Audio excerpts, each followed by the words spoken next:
is the depth that it's injected. I'm sure It they'll go. might increase the length of the infiltrators that we'd have to install. Yeah, I would be quite concerned, and I feel that the wells are absolutely instrumental to the application. Can I add to that? Just sort of, I'm Mark Haley from Haley Knowledge. Is the reason we put the wells in as deep as we did is if we infiltrate all of the water above the confining layer, the only place it's going is out to the bank. When it goes out to the bank, as some of you, if you've been down there after the last storm we had, significant erosion channels occur coming out of that bank or over the top of the bank. And what we're trying to do is alleviate some of that or reduce some of that because you're losing the coastal bank from not below but from above. And that's why we went down through that layer. Oh, no, I understand why. Okay. Yeah, it's not a lack of understanding. Okay, no, that's fine.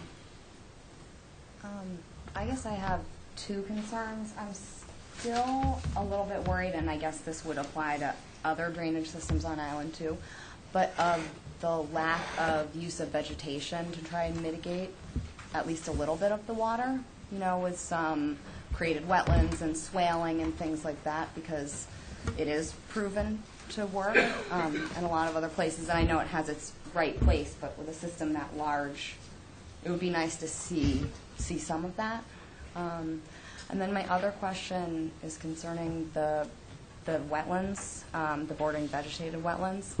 And is it possible at this point, because I think they've been in question on this road a few times, to maybe get a watershed contribution for them?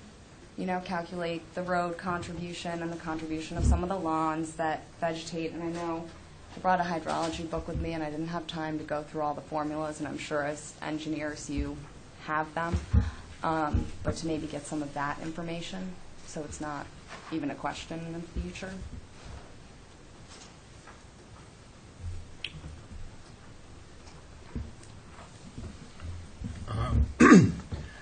This week, or maybe the last one, you state that all of the infiltrators or the work is more than 110 feet away from the bank.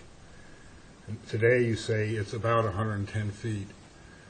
I was out there this morning and measured it in about 6 places, and in the lower part, from the edge of the bank to the pole line, and I assume you're saying inside of the pole line on the west side, to the pole line is at the most 100 feet. And where the viewing stand is, it's about 80 feet. There's still 50 feet till the paved road. Now, I just don't understand how that's more than 110 feet. I measured it several times. I have photographs of it. I have references to phone poles and photographs. Thank you. I think that you are working off maps that are several years old, and I think that's a duplicitous thing, and that needs to be corrected, certainly before I'm going to vote on it. Thank you. It's way different. In reality, I'm not an engineer, but I have a 200-foot tape, and I taped it from the bank edge, and I try to give everybody the benefit of doubt, and it ain't there.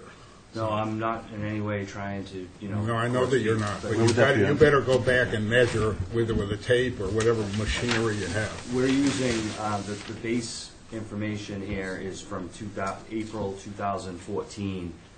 That's fine, but go out there. Go out there. And it's labeled. So. I'm very sorry that we haven't, as a group, gone out there for a viewing of it, because it doesn't take much to see that it ain't 110 feet. I would say,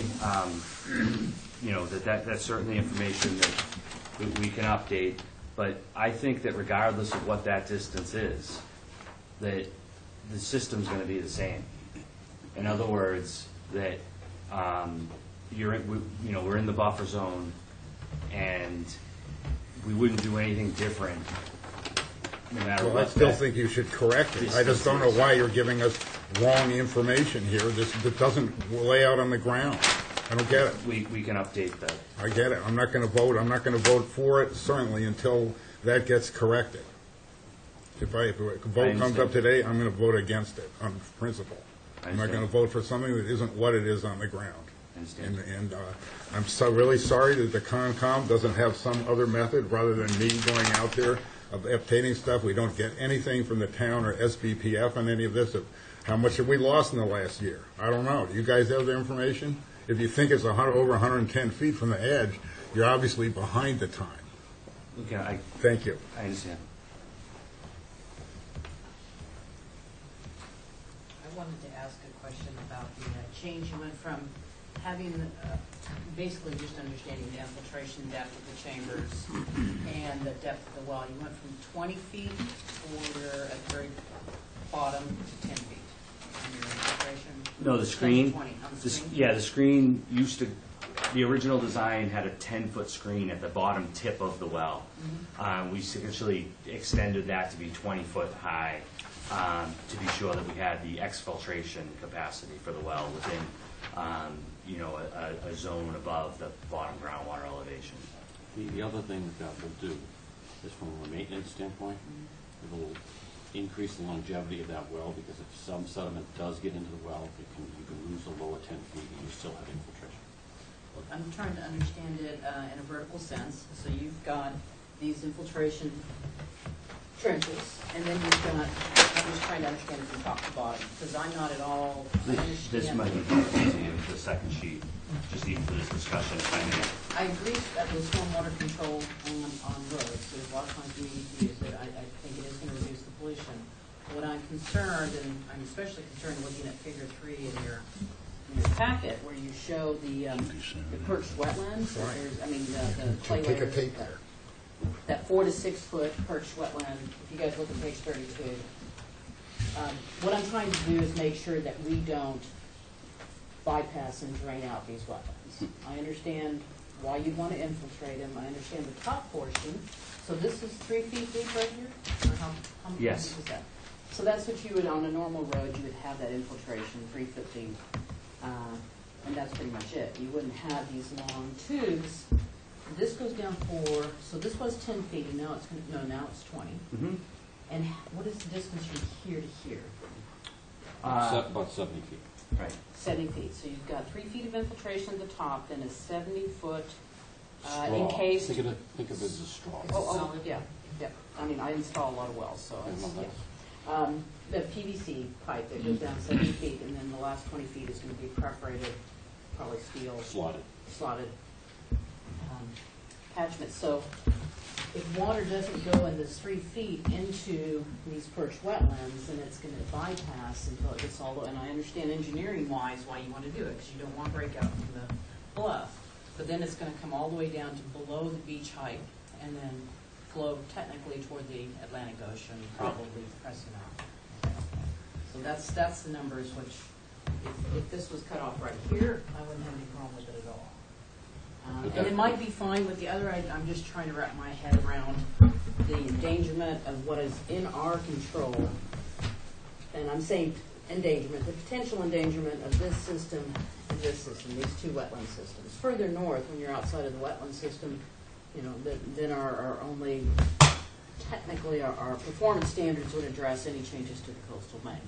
I couldn't see what the commissioner was saying, Oh. but this will cut off. So this is PVC from. Yeah, that, I understand the drawing. Right. So what I was trying to figure out is how long was this impervious section of the pipe? I think it's good that they're increasing it from 10 to 20. It'd be better if this was completely perforated. Then you would still be channeling it somewhat, but you wouldn't be, these perched groundwater layers, which they talk about in figure 3, page 32, and I'm going to turn to that right now. That's from a previous filing. You show in figure 3, sorry, let me go to that page because it's easier than making it up. And thanks for the borings. I at least read through 2 or 3 of them. I didn't read through all of them. But you can see on there it's got a blue section that says layer 2, 12 to 16 foot deep, layer 1, 4 to 6 feet deep, and these are clay layers. So there's a section where there's a clay, in your packet, it's on our page 32, it's figure 3, approximate location of drainage wells, Lighthouse Beach. This is the one where you had all your drainage wells. Phone poles into the bank. And you've got I overlays, just wanted to and maybe my correct it. question is that still, are those clay layers, I'm assuming that you determined those from boreholes? I was not here in the Then you Well, got this the- was then you got all Epsilon. the- Epsilon, yeah. I know it's The- not. the- I mean, that hasn't changed. This is where the. That hasn't changed, Okay. that's my question. Correct. So you've got a layer 4 to 6 feet deep that's around this wetland is how it appears based on comparing this picture to this. Now, this is my biggest concern, is I don't want to bypass this wetland and drain it, basically. And once you've done it, you can't, it's How does that hard square to with the undo. usual, this seems to me it's exactly the opposite of what our typical concerns would be when there's going to be a bunch of paving, and there's going to be runoff, and it's going to change the hydrology. Right, you don't want to drag too much water to it or away from it, so it squares with So if every this other whole wetland has been created over time because Baxter Road was paved, it's artificial anyhow. I wouldn't say this We is don't know that. artificial wetland at all. There's No, clay it's layers. If it's relying on the runoff from Baxter Road to exist, and that runoff is reduced, and that has an impact on it, I don't think it's a perched wetland. That doesn't mean it depends on the runoff from Baxter Road. If Baxter Road runoff was the only thing creating it, and they stopped with this infiltration chamber and did not have any of these deep wells, then there shouldn't be any change in that wetland. Still qualifies as a wetland. Yeah, and that's what Ashley asked. yeah, no, I see that, but it just seems like it It's- strikes me that the arguments are the opposite of what we usually hear, and there seems to be a lot of hostility to Well, and I application. think, No, let it's me a ask concern. Art a question. You mentioned in your letter monitoring the water in these wetlands, Right. but you didn't detail how you were going to do that, which I think we should know, if you're going to put a gauge in there. or- I did, Pressure if I may. There's existing monitoring wells, and we included the data from those wells. Okay. So we would measure, so we provided, so that you had, because one of the other questions last time is, how do we have baseline data? So we've included the baseline data from those wells, and then I've shown, Dating back to '03. and I show where those wells are located, and there's a series of 6 wells which we can read, and with, I have a device that I open the cap, to explain the methodology. I open the cap to the well, I drop down the device, and it beeps when you hit the water, and then you measure to the top of the well, and we know the elevation. So that's Okay. that's the method. Sorry, I missed that. No, that's okay. But It's that's fair. not a wetland, no. It's way from a wetland. No, they're, if you would look at figure, It's figure 1 and figure 1, which Page again, I don't know 29. what page, it shows that we're immediately adjacent to the resource areas. Wells E1 and E2 are on number 90. I can add these to the plan. They're right here. Yep, they're right on the edge. So, it's right next to the system. I tried to come up with a way. Now, the other thing that I have for you, and I think maybe it would help, is that while we're looking at this little edge of the piece of the wetland, I just did this quick on the GIS, but, what we have here is a very large wetland system. We're talking, over 1.5 acres, roughly in area. And then on top of that, it really ties and extends down, to a larger system. And I think that it's important to put that in context of the size of this overall system. We're not going to drain the wetland with a couple of wells that are also taking the stormwater. We're not going to drain 1.5 acre wetland. I just don't think that that's, and we're outside, we're not in the middle of the wetland. Now, again, to assure you, what we can do is read the monitoring wells. That's how we can show you you're not going to have the adverse impact. But this isn't a small little kettle hole or vernal pool that we're punching a hole in the middle of, and draining. Art, can I add to that too? 'Cause that's one of the reasons also that the wells are solid pipe from the bottom of the infiltration down to the screen. Those will be grouted, all right? So the only water that can go into those wells is coming out of the system. I don't want to pick up any groundwater that's perched, all right? Of course, but I'm just making sure everybody understands that, because it's important, because if you have the wetland there, which is really a perched wetland, is in these wells were screened and with sand or gravel pack, if you will, the whole distance, you would in fact always be infiltrating into those wells. That's not the case. That's what we don't want to do. The other is I think part of even our is when you monitor this, and maybe it's a quarterly monitoring program that you do, is you also look at the wetland. If we see impacts to the wetland, the first thing you do is go into these, I'd start here, I'd close off these 4 wells. So now all infiltration from this system will go to the wetland. That's the 4 I have concern of. Yep. I don't think that the northerly ones are, they're a good idea.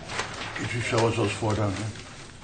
The ones that In here. What you do is you take the most southerly system, because the wetland is here, We got too many you could tap these conversations. off so not as much water is going to the lower zone, it will be back into the upper zone. Which is why I So those 4 wells you're talking about? 1, 2, 3, 4. One second, one conversation at a time, please. Each one of these, I'm just pointing out to you one of your members, each one of these is the well within this system. Yeah. And then there's 4 here and there's 4 more here.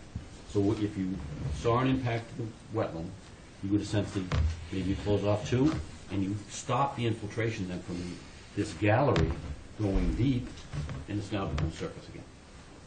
Because what happens once the water gets in the wetland, based on what Art has done, is essentially it's starting to flow west. And so I hear the commissioner saying these are the 4 that she was concerned with. These are the 4 she was yeah, concerned there's less concern down Yeah, there. because these are more like going Yeah. east. Water flows this way and then it goes.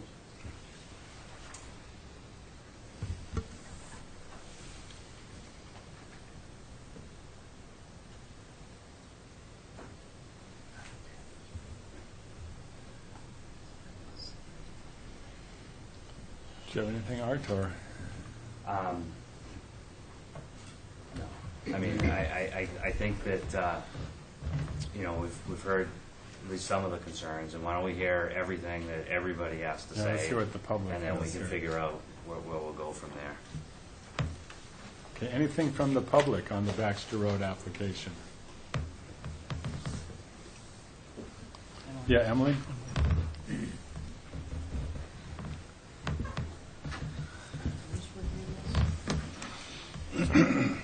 Thank you, Mr. Chairman. Emily McKinnon, for the Nantucket Land Council.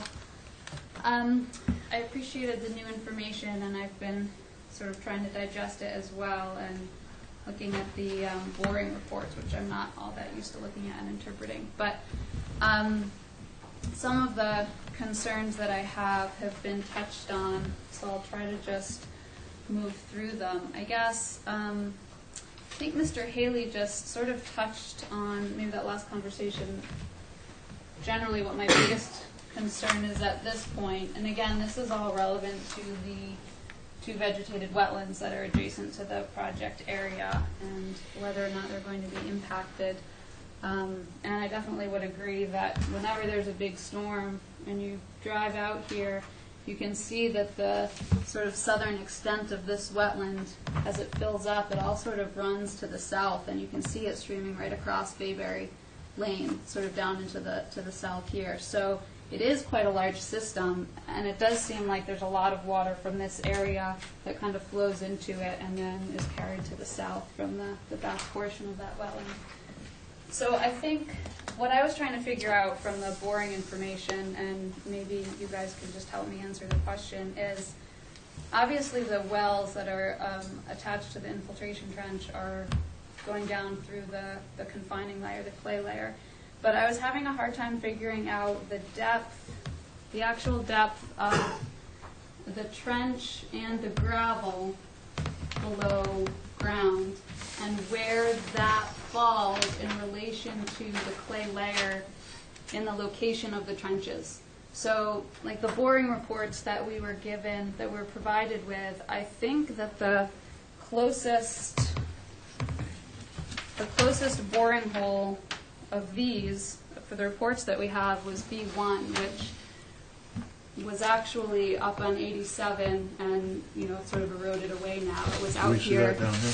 Sure. I think that the only one of the boring holes for the reports we were given that's in the project area was about here on lot 87, according to this diagram. So I was looking at that boring report and trying to get some information from it to understand exactly where that clay layer is, because my big concern is that the infiltration trench itself with the gravel does not go down below that confining layer or into it, because if it does, then you will end up with a situation like Mr. Haley was describing, where you have surrounding water from that perched wetland just running right into this gravel and draining down through it. So I was kind of trying to get a better visual understanding of those depths.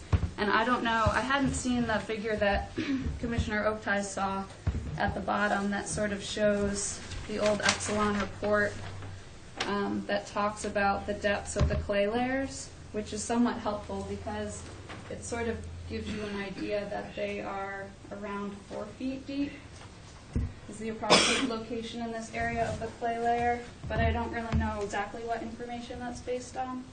So anyway, a big question that I have that I'd like to somehow see documented better is some more information on the depth of the confining layer adjacent to these wetlands and how much distance we actually have from that to the bottom of these infiltration trenches and gravel beds to make sure that they're not intercepting with that.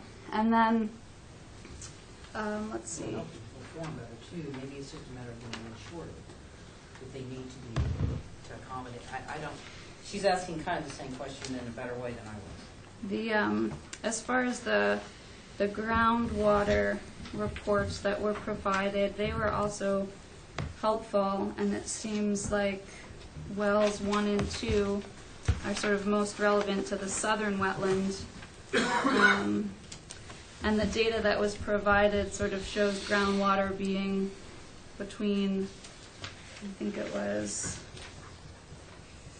at each, well, 3 to 6 or 7 feet below the surface over the course of the years when they were monitored. And that's helpful information to have, but I guess I still am somewhat concerned because going out to the site, especially recently with the heavy rains that we've had, there is standing water right off the road here now. And so I'm a little bit concerned about when this is constructed, how, I mean, can it be constructed in groundwater, or what the existing conditions are on the site sort of today, or when this is constructed and how that's going to be worked out. And then the only other thing that I'll add, and I'll let you guys respond or discuss it, is as far as the monitoring goes, if this moves forward and the commission is looking for the monitoring of those wells into the future, I guess I would recommend, I honestly am not sure what file I dug this out of, but I found this old groundwater level monitoring report from Epsilon from 2003 for some of these wells, and I'm happy to give this to the commission. But what I sort of took away from it was that back then, when some of the original auger holes were installed, that they were monitoring these wells monthly.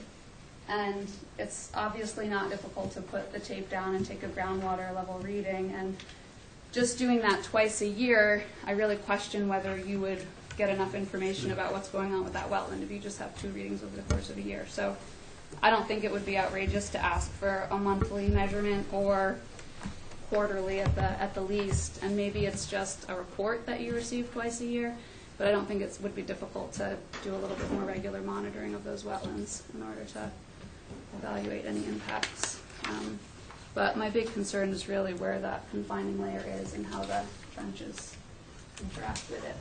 Thank you. Just to follow up on what you just indicated, the well, the bore you talked about, that confining layer goes to a depth of 17 feet. So it's not just these intermittent clay layers, and that's why I said the last time. When you look at the bank and you go into that bank, it's about 20 feet of the really fine grain, more fine grain material, less permeable material. And once you get below that 20 feet, it's mostly sandy material for the rest of the way. And I guess my question would just be if that's the same confining layer that this wetland is sitting on, because if there's a different higher level that is the reason for this perched wetland, then that's kind of a different, maybe higher, maybe not, issue in terms of where the clay is. So.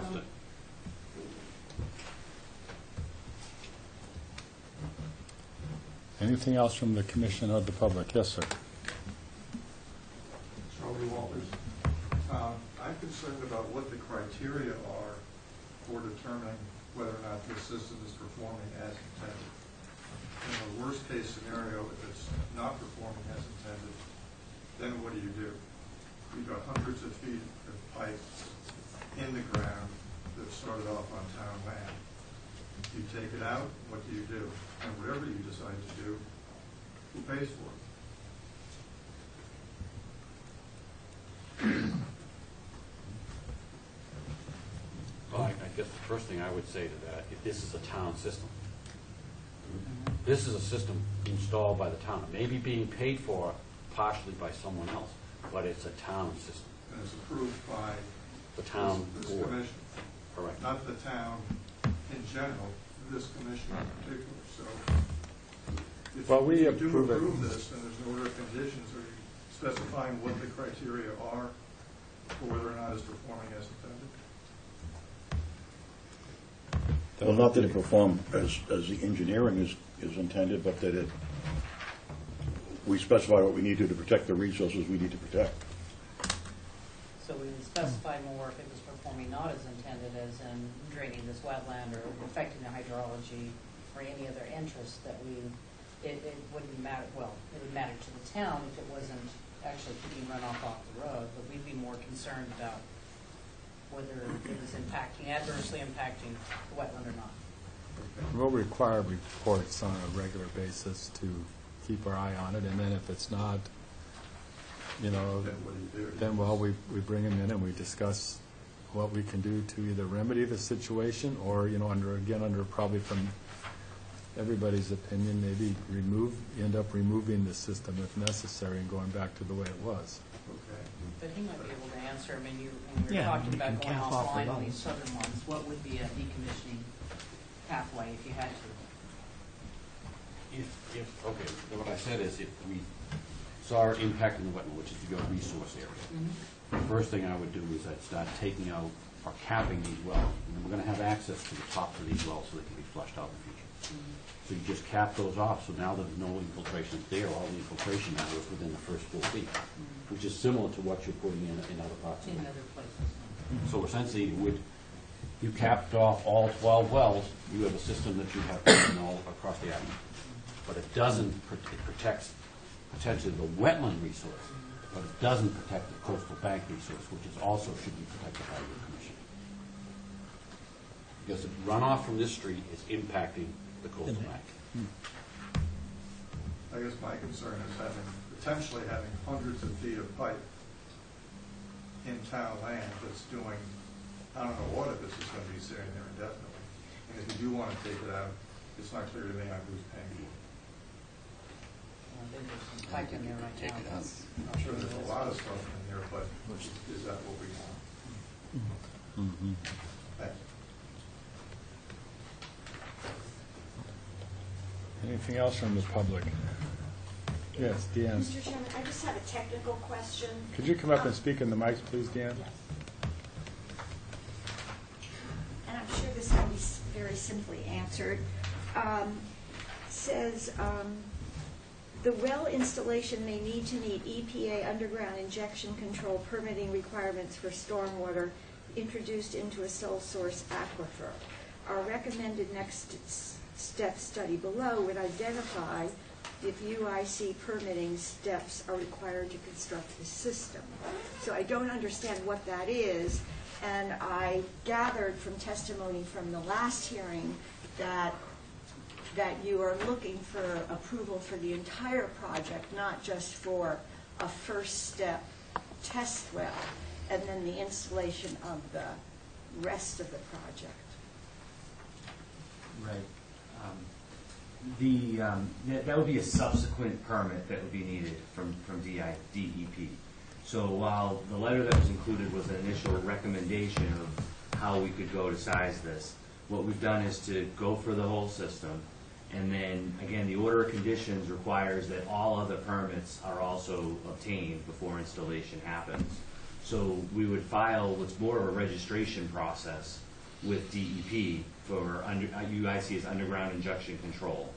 And that's exactly what we would do. So if we're successful with this permitting, then there would also be a follow-up step with DEP to permit these wells. Okay. Very similar to geothermal wells as well. It's a similar I'm not process. really a well person, so. Well, if I may, just to take a second, it's not all that different where there's a lot of permitting going on with geothermal systems where you're drawing from one, and then you're discharging after you've gone through a heat sink into a different well. And it's really not different than that. And they're permit. I just permitted some on Baxter Road within the last few months even. Thank you. Were you saying you were expecting DEP to come tonight? DPW. DPW, okay, I was like, why would DEP come? No DPW makes sense. Okay, anything else from anybody here? I got a question. What would you use for monitoring the wetland? What criteria would you use given water level seems to be pretty erratic in these wetlands. Anyways, I'm curious what you would use as a... Well, my thinking was that you would look for variations in the water levels. Well, granted that through the year you're going to have those variations, but on a long-term basis, if you saw a substantial drop in the water levels for more than a month, more than a drought, right? As you're looking at these on a longer-term basis, and I think that the other thing that you could look at, and we can further detail this, would be. And again, I don't think you need to look at the entire well, so in the immediate area, are there changes to the vegetation? That's what I'm wondering, yeah. Immediately adjacent to this area. And distress vegetation. That's right. In other words, is it dying? Right. That shows up very quickly on wetland. Okay. Because wetland plants need to have wet roots. And then I think it's E1 and E2, the ones that are close to the wetlands. Do you have a feeling for the hydraulic head? Usually when you're using a water level logger in a well, you get a kind of change in that well height based on the fact that the well exists. You'll get a hydraulic head that will cause hydraulic pressure to push the water level up a bit. Do you know what that level is in comparison to the? I mean, usually it's just a couple of feet, but am I making sense? There is. I don't know, but I would say that what's most important is that you have baseline data from the same well, and that you're looking at everything in a relative manner. In other words, that head's not going to change, and if an impact on the surrounding wetland, it's all going to be relative. But those wells aren't in now. The wells are in. They're in. So in how many months or years of data? Well, we submitted 2003, I think, through 2007, and then they haven't been read in quite some time. So Back since to then, 2001. 2001 to 2007. So then they weren't read any longer. So it's quite a lot of data there. After the certificate of compliance for that other project. But now we're proposing to redo that for, so you have a lot of historical data, and then we can start providing you new data. I'll make sure you read them before you start this, of course. I guess I would still like to see like a hydrograph or some sort of inputs and impacts to these wetlands as far as water contributions from different sources. So if it's like a large rain event and maybe the wells would be overflowing, or a small rain event, but so we can just project or model a little bit of this stuff.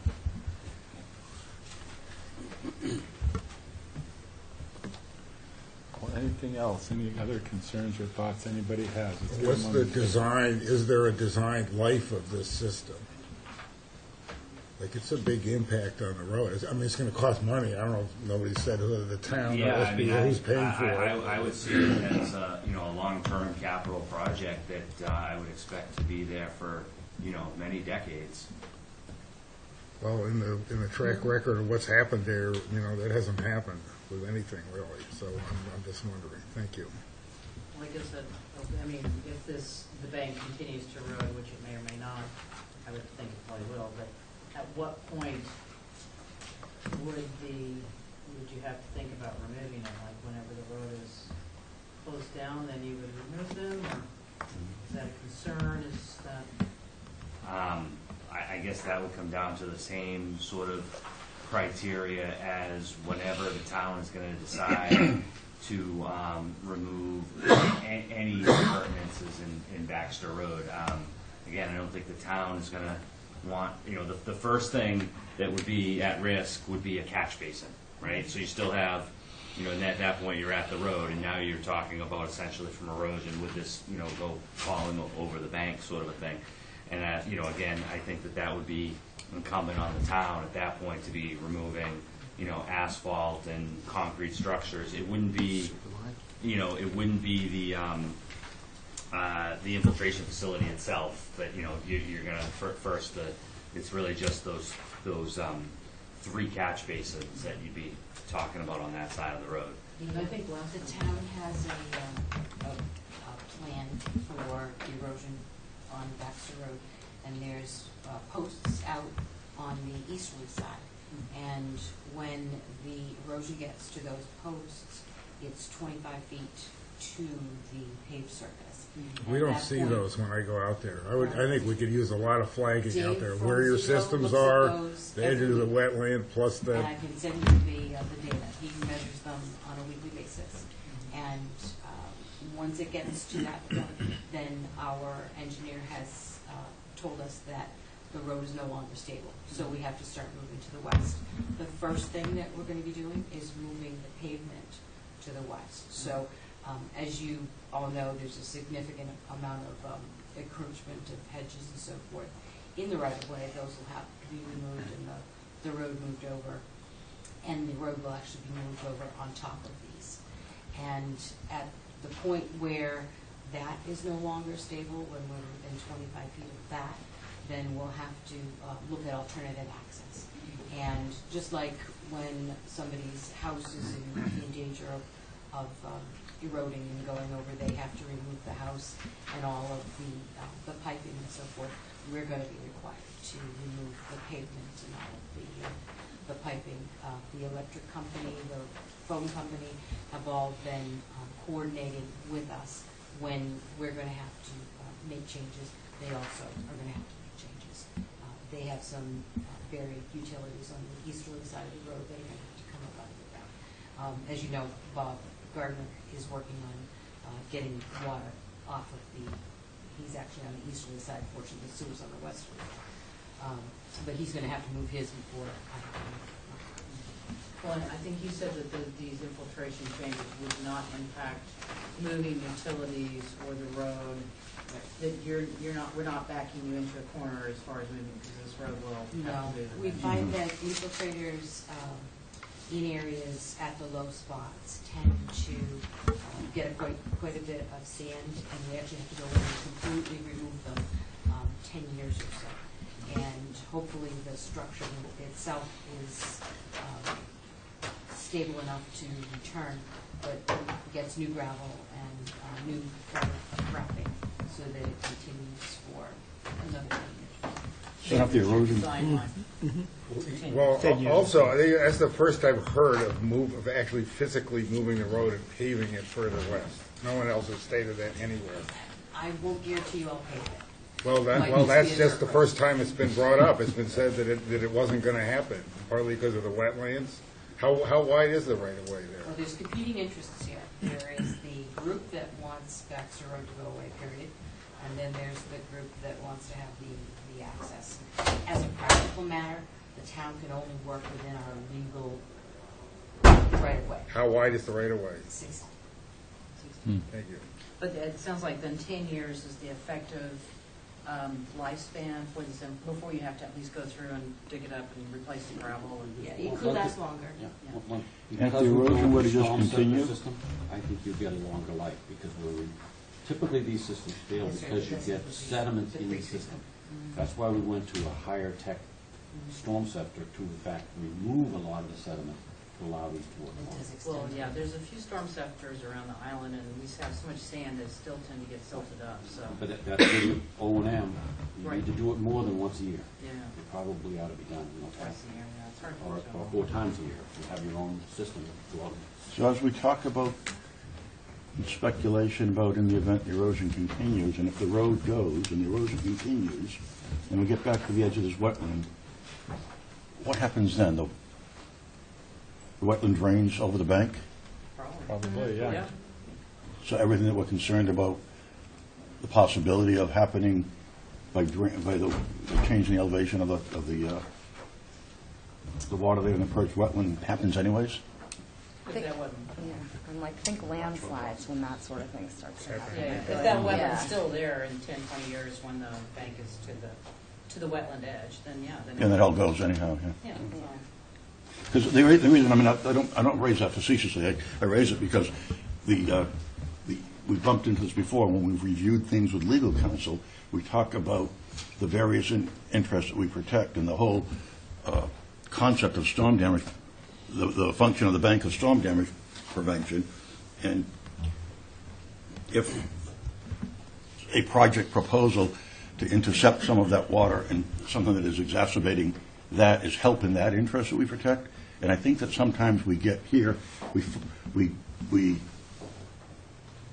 pick out one interest and focus on one interest to at the expense of others, or we don't treat them all equally. We sometimes seem to have a priority or a hierarchy of interest that is not spelled out in our regs, and so I think it's just worth thinking about that all a little bit. That's why I raise it. Okay, if there's nothing else, Art, would you like to continue this? Yeah, I would, and I really hope that, I can, again, provide information to address, the concerns. A few more questions that we've heard. Mr. Lafarge, I will absolutely, look into that. I can see that, I think I made an error on my own part, which, again, I'll, apologize I'm not for. trying to get down on you personally. No. I'll make sure that I correct that for the record. And, it was certainly not intentional. And, we will. Emily's concerns about the depth of the layers and stuff. Yep, I have Ashley's concerns to address, and as well as Commissioner Bennett's for perhaps expanding our proposed monitoring protocol to explain for the record what we would look at, what areas we might look at, and as well as for Ms. McKinnon's point with respect to the frequency. And so I hope that, again, the town project, we're trying to come up with the best way to handle the stormwater runoff. And so I guess that's the long way of yes, asking for a continuance, and I'll do my best to hopefully address the concerns that we heard tonight. Okay, to the 7th? Yes, please.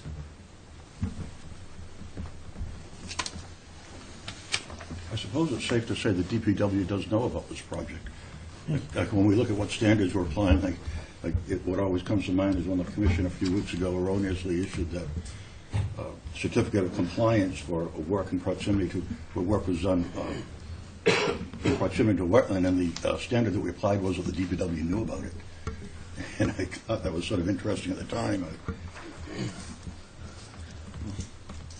suppose it's safe to say we know about this I'm one. grateful when you forget about that project. We'd rather just forget that all happened. Right, I'm sure we would. Mr. Chairman, I'll ask a question, please. Yes. To investigate and to answer some of the questions of where the clay layer may exist near the wetland, and one were to go out and do an exploration or explorations along here, that would not be normally an order of conditions. It would be a request of the commission to allow that to occur. Is that how you do it here? Yes. For information that's been requested, if the work necessary to do that, if you have to do a test boring or something, you're sort of. That's what we're talking about. So, yep. And normally explorations do not fall under an order. No, it's the same. It's same like doing a test pit for septic leach field or one of those things. Those things are covered by So if we could regulations. set that up and Yeah. That to answer happens your on question. Nantucket a lot, because there's so many patchy clay layers. Agreed. I've gone down maybe Yeah. 20 feet or 25 feet or something. There may be a bunch of data from that previous project on that already that. Unfortunately, most of it was done on the east side of the street. Oh, And okay. look at all the wells were done mostly on the east side. So we ought to look at the installation records of the wells. They might indicate what you're looking for, which I have not seen a copy, and I've asked for that. We'll do that. Okay, unless I hear an objection, we'll continue this to the 7th. Okay, thanks. Okay, so that takes us to Merson at 71 Baxter Road. I should probably state for the record on this one, the applicant was a reader on my thesis, which is now behind me, and I don't think it'll affect my decision. Put that there.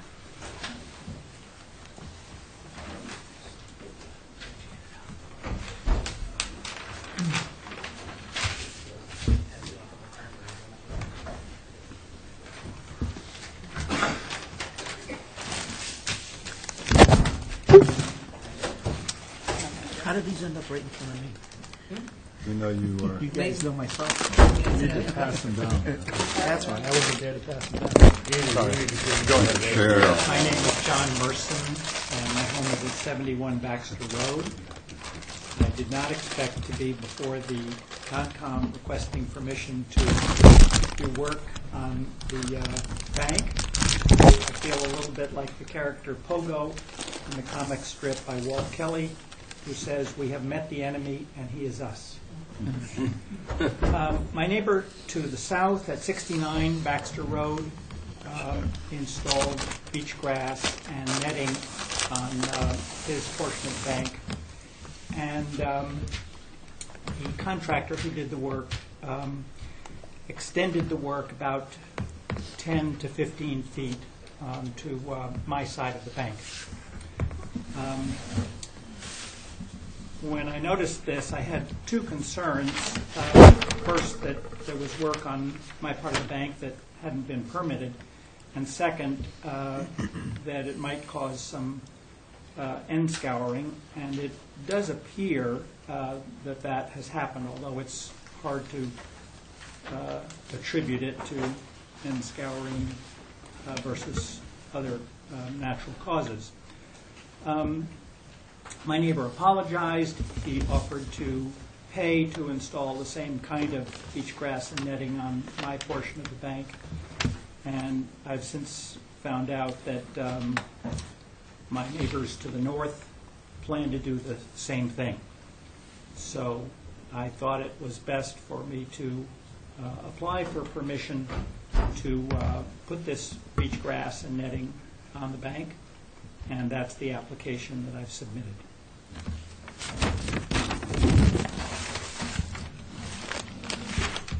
Photos, or I'm trying to see if there are jute bags. It looks like you've got something written here for jute bags. I'm trying to see exactly. It's more than just putting netting and then beach grass, or what? Beach grass and nettings. I don't plan to put any jute bags, although I believe my neighbor has installed some of those down on his portion. There's not any on that. No. And no sand fill, you're just going to put the netting down and put beach grass into it? That's right. Do we have, or do we need any pictures of this one? Yeah, we do. We actually want to have John come in and make sure there are any questions. We also need to resolve part of the bank is town-owned. Obviously, you can kind of see where the property line comes through. And that's an issue. Property line on here? Nope. It's a vertical line. It runs kind of through the middle of the bank. Sorry, it blends into the topo. Right here? Yes. It's just kind of a weird faded line there. So we've been working on resolving that and getting the information necessary to town administration and to the selectmen for their permission to, but sometimes it's a little slower, but we wanted to at least get the process started, and then if there were any questions or other information that you guys wanted to try to get all of that time together. Just seeing a picture of the bank would be helpful, just to look at what the angle is and how it's vegetated and whether we would want to recommend adding sand or not. It just helps me to see a picture of the bank. Maybe the time of, like, when you're going to do the planting, just the timing of that. We would not do this until the spring, when we could do it with seed. Of seed, not plugs, huh? That's right.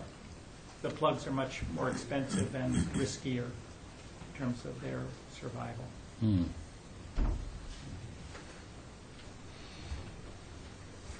Yeah, so any information, if you plan on any kind of fertilizing or watering or... Yeah, you're going to irrigate it. No, we would not do anything like that. I think that would be a mistake. I've talked with the landscaper that I would have do this. I mean, the last thing I want to do is cause any damage to that bank. wonder if it would be good to have the landscaper come in and tell us what they. I'd like to know how he plans on implementing it. Yeah, he or He's- she plans I to mean, do. He's not going to irrigate it at all. No, and I have no irrigation on the top. I deliberately did not install irrigation up there because I think that could weaken the bank. Mhm. It tends to accelerate erosion. Sure. Well, you wouldn't want to. That's why I want to know what his There plan are is. already quite a few, if you walk along the beach there and you look up at the bank, you see an awful lot of pipes sticking out that were, We're from irrigation, yeah. I've seen it. well, they were probably installed for a number of purposes, but they're draining water onto the bank. And you can see them all the way along wherever the bank is bare. Okay, any other questions? Anything from the public on Merson?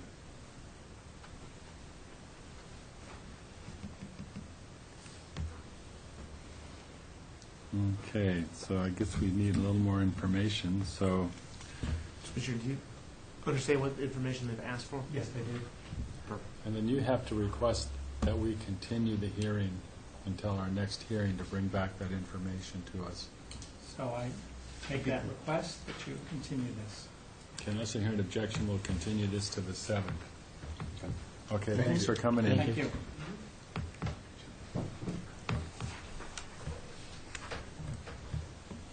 Okay, Sabet at 77 and 79 Old Point Road.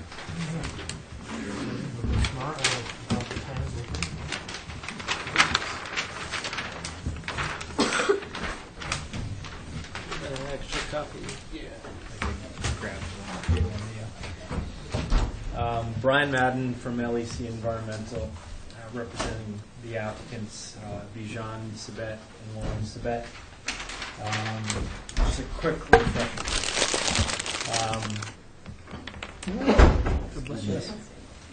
Proposed project involves removal of the existing house and studio and associate decks, septic components, and gravel driveway portions of the structures that are within 25 feet of the eroding coastal bank.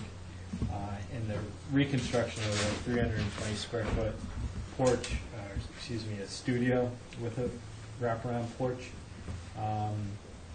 that's located greater than 50 feet away from the eroding coastal bank. Again, coastal stabilization measures have been previously approved, but haven't yet been installed along the toe of the bank. The lot lines have been reconfigured to allow for construction of a new house, pool, patio, garage, within this very southern portion of the reconfigured lot line closer to Eel Point Road, greater than 250 feet away from the eroding coastal bank. And no structures are within 50 feet of the coastal dune in that location. And then just the final third component of the project is the aluminum set of beach stairs that are going down to the beach that are going to be reestablished on site. And I believe at the last hearing 2 weeks ago, we continued. We didn't have a file number and a response from Natural Heritage, which we both have. So I guess I'll just turn it over to any questions. We'll confirm that real quickly that Natural Heritage did send a letter of note. Okay. Any questions for Brian? Was there a set of beach stairs for this house before, or were they using the neighbor? There is a set of beach stairs that 77 is currently utilized. 79 is going to utilize those ones. Oh. And then there's another set of beach stairs that were partially off-site. They're just They went relocated on site. south to like a lower dune. And then, Exactly, yeah. that little bowl depression. But that little pathway's been there for a while, correct? Yeah, Yeah, yeah. it's an established pathway. Exactly, it's shown up on all the prior plans. How do you plan to pull stuff out? Like, what is this, is this a new That's the existing driveway? gravel driveway that will be removed. Okay, so for removing that house, you're gonna pick it up and go this way then? You have room to get in? Yeah. Because you don't want to be, The tricky part is this is a coastal bin, so the less work you do here, the better. Exactly, yeah. It will be, using best management practices to minimize disturbance. But yeah, that would be the access point. Yeah, right now, currently, not to interrupt, but the only access to the property is coming up kind of through that Tristram Avenue and that existing gravel drive here, Yeah. and then coming into the property into a pretty significant circle driveway, so. That's the only existing access, and the proposed access is obviously the new access that they're showing off the Eelton Road. That's the same question, actually, when I can take a look at it to be sure, so that's kind of how it currently is sitting. And you're going to revegetate the house site, the old house site then, with? Yeah, native seed mix, and there's some low-growing bayberry shrubs, Virginia rose that will reestablish that area. It's not going to be maintained as lawn landscape. Okay. Again, just the studio is going to be used as a beach cabana. It's just essentially going to have the walking path up to it and then continue to the beach. So it'll have water and. It will have a bathroom in it. So there is a sewer line and water line going down to it, but no kitchen or habitable space. Getting a septic filling this in here, and this is just a pressurized line back to. A septic system outside of the which hasn't been, footprints right here, and it hasn't Okay. fully been designed yet. Okay, anything from the public on Sabbath? Anything else from the commission? So Jeff, have we got everything we need to close this hearing? Yes, sir. Brian, would you like to close? Please. Have that motion. Move close. All in favor? Aye. Any opposed? That carries unanimously. Thank you. I got some more. Okay, all the Dukes are gone. 5 and 9 Medowie Creek Road.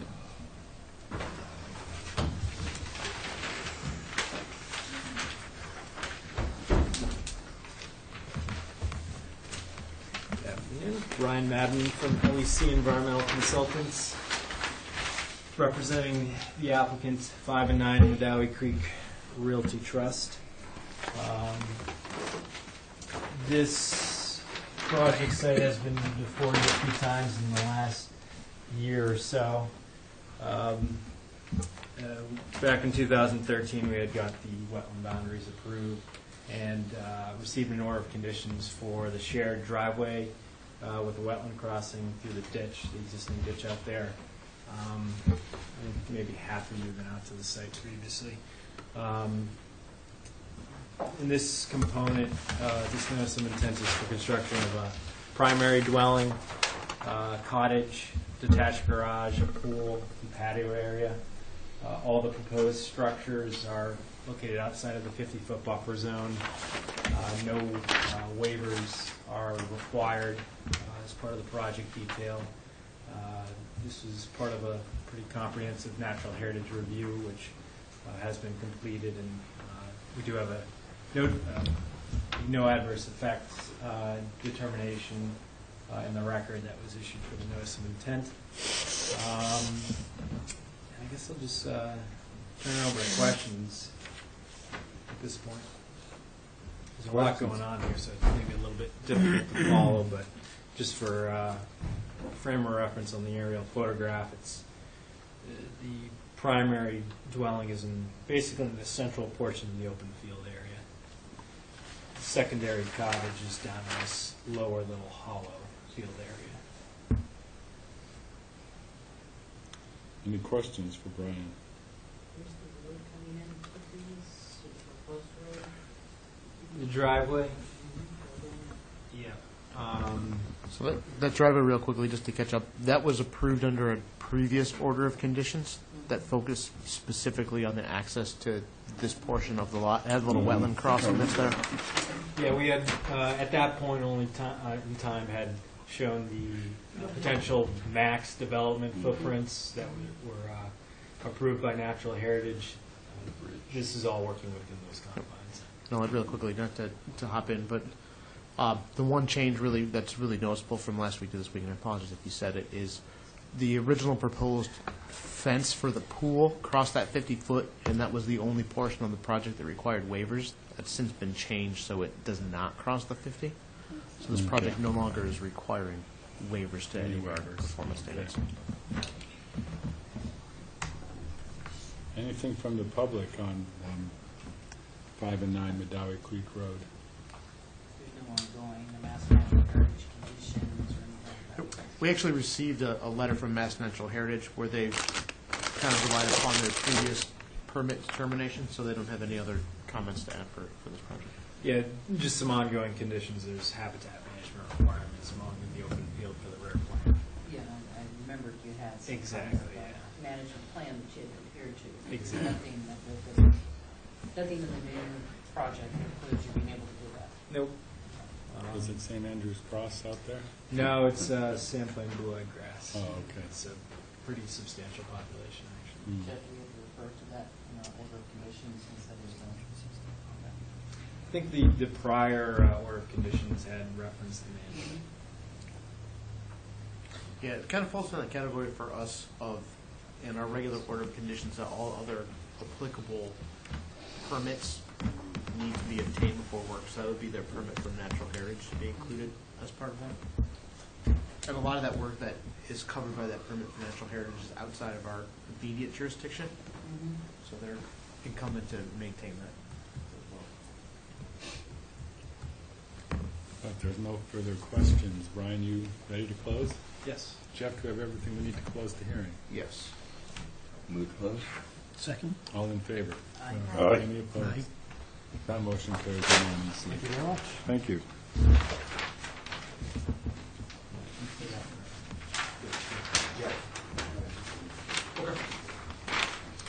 Okay, Loretta Lane Nominee Trust at 3 and 5 Loretta Lane. Mr. Chairman, Art Gaspar for the applicant. If I could request a continuance, I just received a question today from Natural Heritage, and I don't want to present today and then go on. I'd rather just try to resolve that and handle it at the next. It was straightforward, just about areas, but since they haven't signed off, I'd have to continue anyway. We're still waiting for file number 2. So, Okay, so unless I hear an objection, we'll continue this to the 7th. please. Okay, thanks, Art. Okay. Hagenbart at 6 Wall Street. For the applicant, Art Gaspar of Blackmore Associates, before you tonight with the second hearing for project down on Wall Street. We've submitted revised plans based on input at the first hearing, and this is the project that you may remember, which is to pick up and move the existing cottage a little further away from the wetland and for it to comply with flood zone, construction within the flood zone and plantings. There was concern, really I think 2 concerns at the last hearing. One had to do with a proposed fence along the property line, and we've changed that to be hedge, running right here, which I believe is consistent with the discussion. It's a continuation of the other. Continuation of the existing hedge. There was a gap in the hedge along an existing property line. And then the other portion of the application that there had been discussion was we're replacing an existing board fence. We've been proposing to move it to the property line, but that would have been, of course, closer to the resource and actually within the resource area. So we've changed that to just replace it in the same position that it's in. Okay. But it's going to be wood with board, not board to foot rail or... Right, same fence that they have. Yeah, But Just better. just new. just new. Repaired. Fresh. Okay, any other questions for Art? But it's still any wetland. If I may, to just agree, that's under current criteria, and I submitted the 71 photo that shows. But I can't tell from that whether the fence was there, but clearly that area was been mowed for, since prior to the enactment of the regulations. So it's not, a new fence going through. But I understand the concern about not making it further, and I explained that at some point to the owner about why you would have concern with that. Okay. Anything else from the commission or the public? What is the proposed hedge? Is it privet? Or? Mhm. But not the one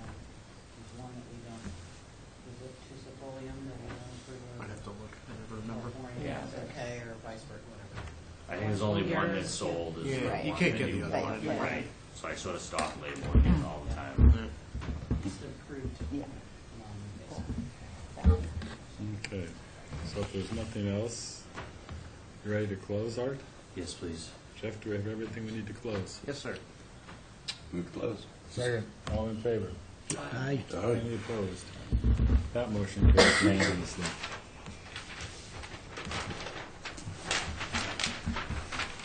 White Heron Theater Company at 5 North Water Street. No file number on this one, I guess.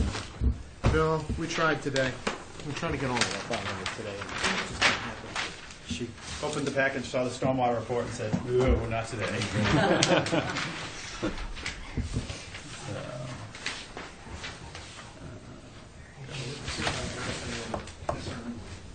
So, Okay, thank you for the record, Paul Santos with Nantucket Surveyors. Also with me is the property owner, Lynn Bolton, who's seated at the side wall over there. The applicant, well, the application before you is a notice of intent for work within land subject to coastal storm flowage. It's an existing developed property, 5 North Water Street, is at the intersection of North Water Street and Whalers Lane.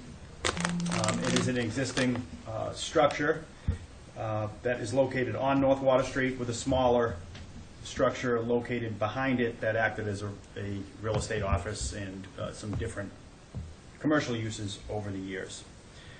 The White Heron Theater Company plans to demo the existing smaller structure and construct on the site a freestanding new theater facility to house plays and events, so forth, on the subject property.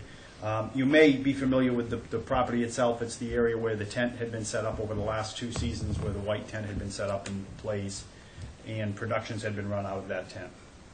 This plan sets forth a complete plan for redevelopment of the site and the construction of a new freestanding building. The project has received major commercial development approval through the planning board. That special permit has been issued, and the remaining permit that we need would be obviously the notice of intent or order conditions from this board. The site is a commercial site, so it does require us to meet the stormwater management standards. We have done that. A complete stormwater package has been submitted with this application also to DEP, which sets forth the criteria for drainage, long-term pollution control, management practices, and so forth on the subject site itself. The site, as I said, is within land subject to coastal storm flowage. It was previously not in, but under the new mapping, it is now in. And the building will be elevated in accordance with flood management standards for this area. They do plan on putting a full basement within the structure. The area that we have mitigated with regard to drainage is a shallow drainage system which will handle completely the roof drainage for the structure. Will be into a shallow drainage system with emergency outflow into the town's drainage system on North Water Street. The site will be connected to public water, public sewer, and then telephone and electric cable will all be provided to the site via underground facilities. And be happy. There is no parking. It's completely foot traffic. There's no parking component to this. No parking spaces. No cars will be on site. It's a completely, it's a site that will completely be used by public transportation, foot traffic, and so forth to get in and out of the site. The existing 5 North Water Street will stay in its present condition, in its present location, with some slight modifications to the basement access for that facility. But other than that, that facility will stay as it is. Yes, that's right. That's that building right here. The smaller building that's back here, it's about 300 so square feet. That will be demo or raised. That's sitting right back in here. And then other than that, this really is essentially, other than where the tent sat, there's a gravel parking lot. The building is essentially going to be placed within the area that essentially acts now as a gravel parking lot. So it is a redevelopment under the stormwater management standards, and that's the proposal. And be happy to answer any questions that you may have. We do not have a DEP file number, and we are not located with any mapped areas. Obviously, it's downtown. Do you need a waiver for depth to groundwater for your footings for your basement? There's no, No, that's we're only not on next to the vegetated bordering wetlands. vegetated wetlands, so it's a, yeah. I mean, is your basement going to be subject to flooding? It seems like you're building a full basement in a flood zone. How do you handle that? It's basically built as a big boat, if you will. Full heavy slab down below, and the walls are protected. It's basically, there's no subdrain system. It's basically a sealed, watertight, protected unit. It's an indoor swimming pool. So. Yeah, because we've got about a 3.5-foot water table here. Yeah. And actually, this area here, you've got a small layer of clay, but then you get back down to that sand down below, so it'll be a challenge getting it in there, but yeah, they're in the process now of designing it, but it's basically a completely sealed structure. And where it's a commercial structure, it is allowed within the flood zone. But it doesn't affect your stormwater treatment plan to have that basement? You're still going to have enough room for... No, because the only thing we're mitigating is the stormwater, is the roof runoff. It's clean runoff. It's a shallow system. We're up high in that upper layer, and then with an emergency overflow out to the town system. So you'll have to de-water during construction? Yes. And how will you handle that water? Yeah. Well, that's actually a separate permit. There's a permanent, the DPW has two permits. There's a temporary and permanent connection to the system. So the engineers right now are designing the foundation system. As part of that foundation system, they're designing the dewatering system too. Because it's going to have to be braced excavation also. There's a complete, it'll be either sheet piling or steel beams with wood sheathing, similar to what we've done on 21 Broad, similar to what they're doing now over on Federal Street. So there's a complete shoring plan, braced excavation, and then the dewatering plan will be part of the foundation design. Do you anticipate permanent dewatering? Because we're usually not really thrilled about that. I'm sorry, what was that? Is it going to be just temporary dewatering? Or Oh, yeah, no, it'll be temporary. Okay. Yeah, Just during yeah, construction? no, it's simply construction dewatering, that's right, yeah. Is that sign-off process usually? Yeah, no, it would not be, that's what I said, they're not even, there's, just the way it's going to be designed, there's not going to be a permanent sub-drain system, there's just no way to handle the amount of water that they have in this situation, so.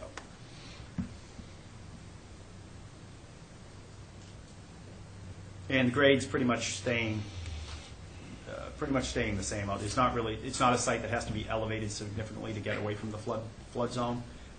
So the first floor will be elevated, but the site itself will naturally be pretty much similar to what the grade that's out there now.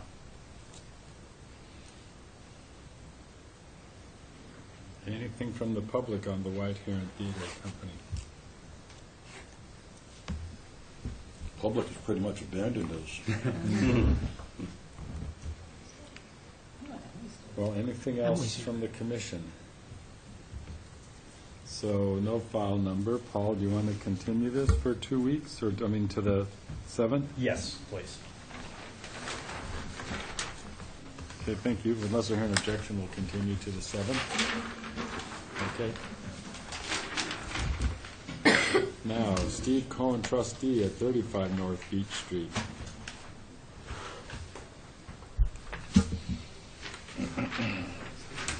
Yeah, he's gone. Sorry.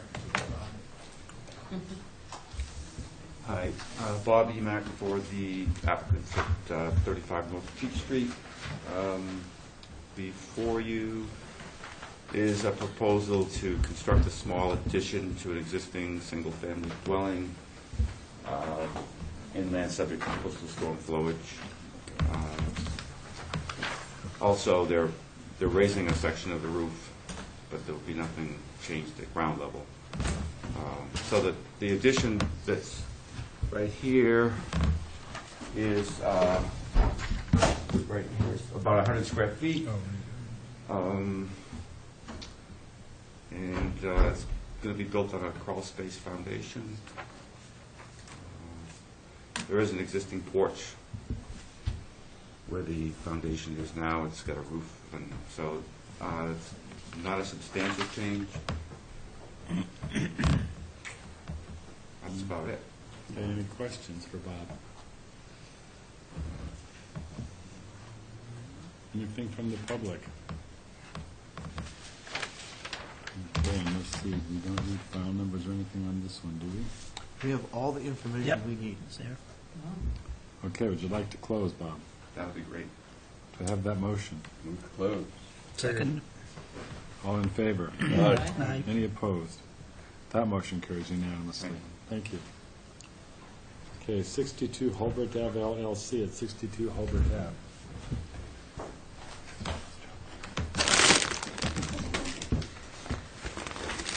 And Joanne was to beat out some file numbers. See if anybody's on Good evening, Mark Ritz from Site Design Engineering, representing the applicants at 62, this is Walsh, right? I'm sorry, Halbert. Halbert. Yep. Yeah, I'll get mixed up over there. Walsh is on the back side. This is an existing developed property. There are 2 houses, pervious patio, pool, decks, pathways, landscaping, pervious driveway. The whole thing is completely altered. All work will be in land subject to coastal storm flowage. There are no other wetland resource areas or associated buffers. The applicant is proposing to do 2 small additions on the northern house, one on the east side, one on the west side.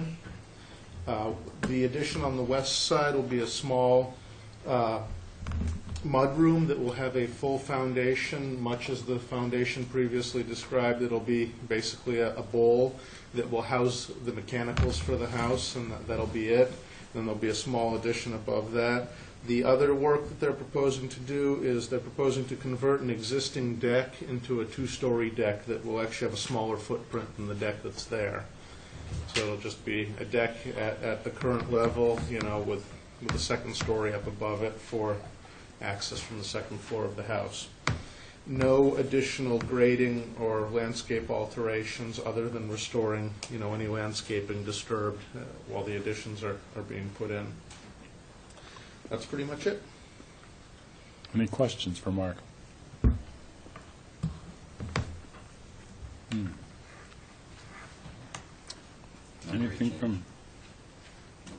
Anything from the public on 62 Holbert Ave? Well, Mark, ready to close? I am. Jeff, do we have everything we need to close? Yes, sir. We have that motion. So moved. Second. All in favor? Aye. Any opposed? That carries unanimously. Thank you. Okay, Nantucket Electric Company at 1 Candle Street.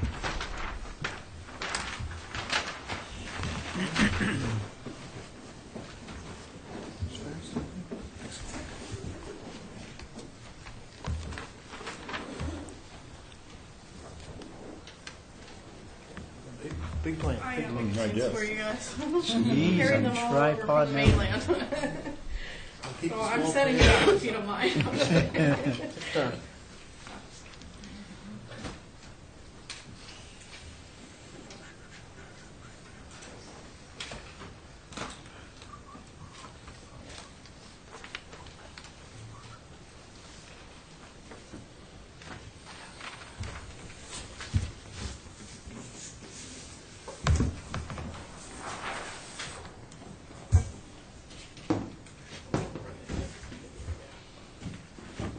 This is great. You guys.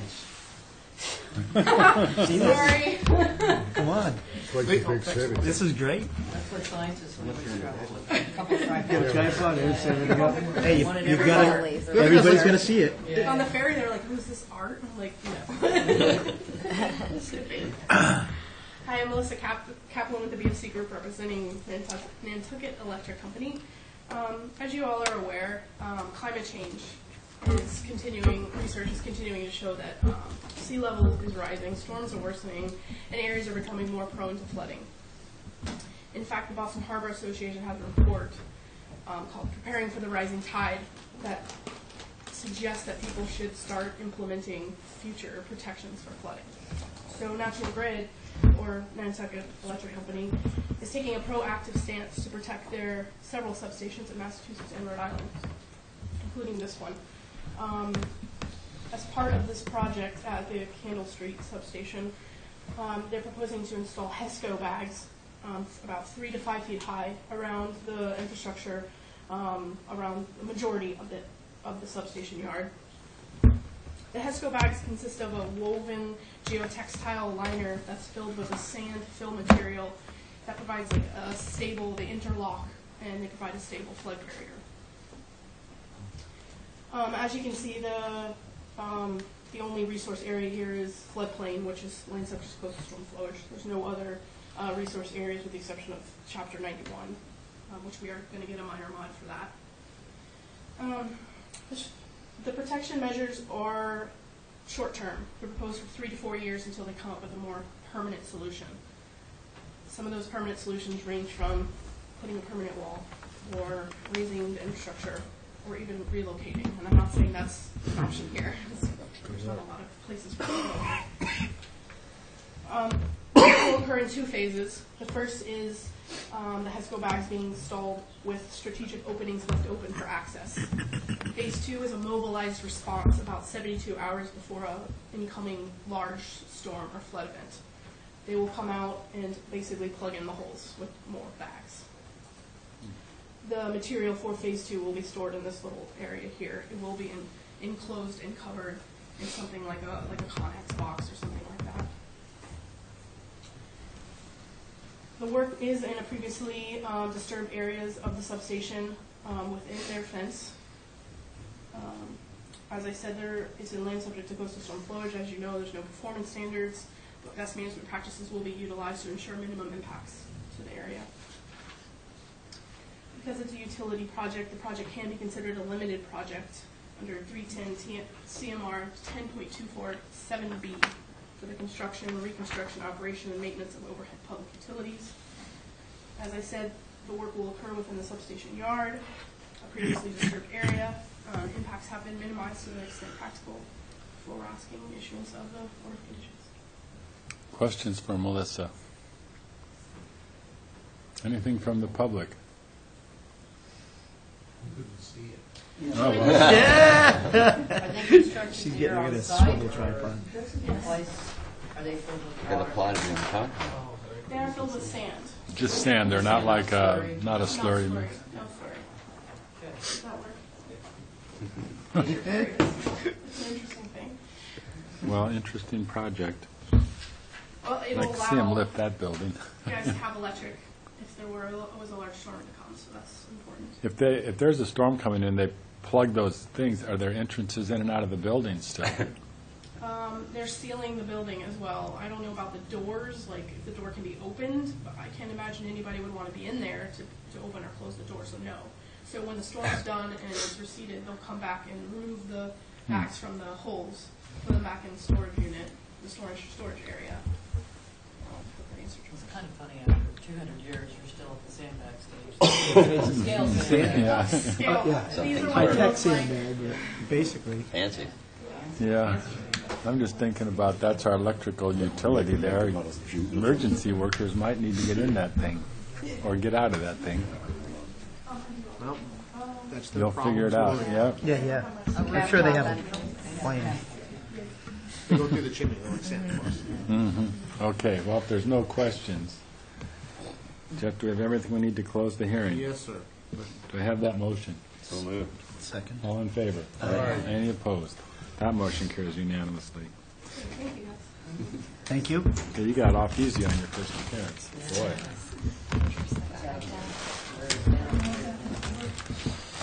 Okay.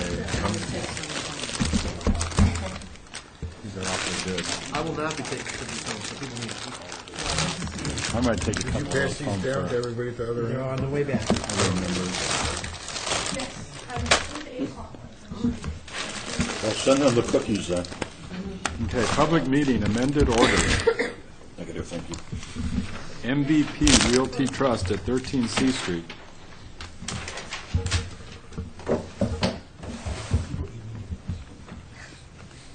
For the applicant, Eric Gasparo, Blackman Associates. We're before you tonight to request an amended order of conditions. The property is actually transferred from MV Realty Trust to Heather's Heaven LLC. I know I have it as Haven on there, apologize. But I've included a copy of the new certificate of title with the application, just to be clear for the record. The change in ownership is really what has driven the application that's before you tonight.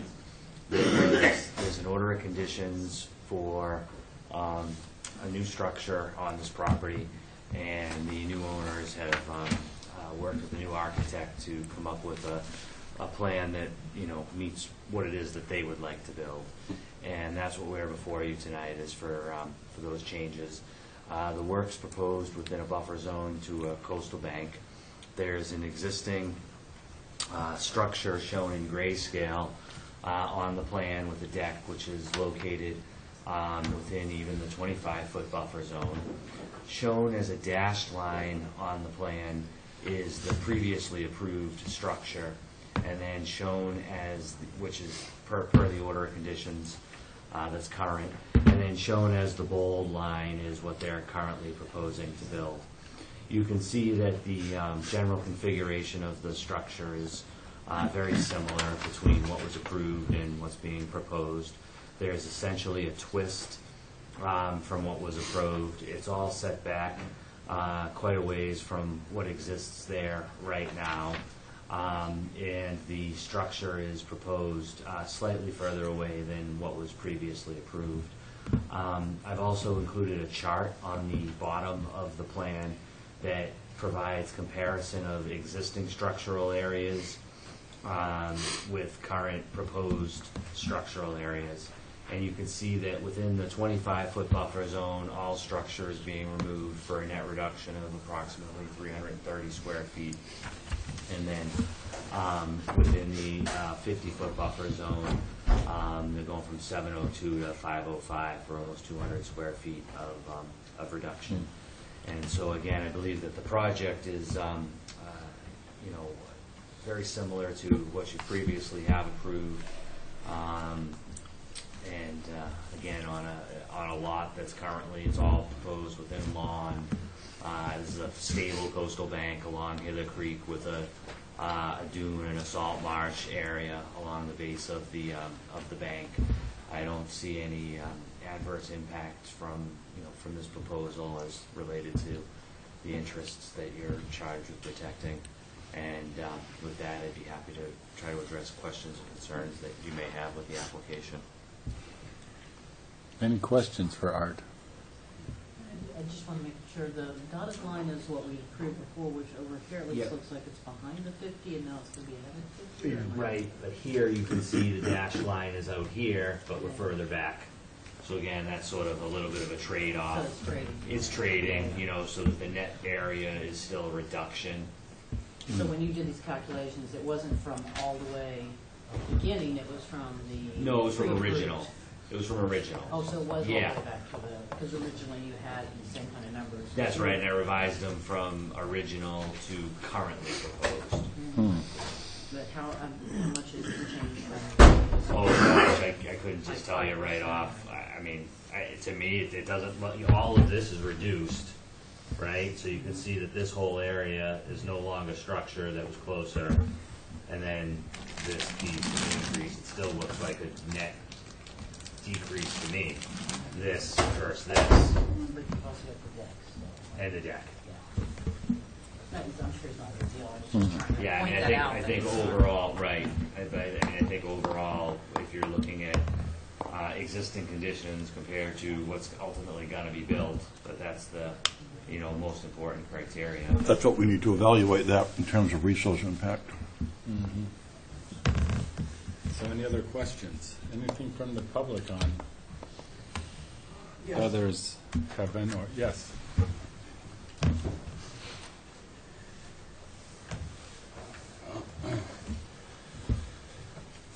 Hi, I'm Ted Lyman from the house next door at 12 C Street, and I definitely have some questions about this. I guess my first one is, I'm curious as to how this is an amended proposal considering I believe that the original proposal expired quite some time ago. The building permit was issued in January 5 of 2010. No work has ever been done on this property since January 5th, 2010. I'd be happy to address that. The order of conditions is not tied to the building permit. Okay. And the order of conditions has a life of 3 years and was also extended by the Permit Extension Act of the legislature. All right, so that would have given it 5 years. When was the original permit done? You can keep calling questions and I'll work on the answers. Okay.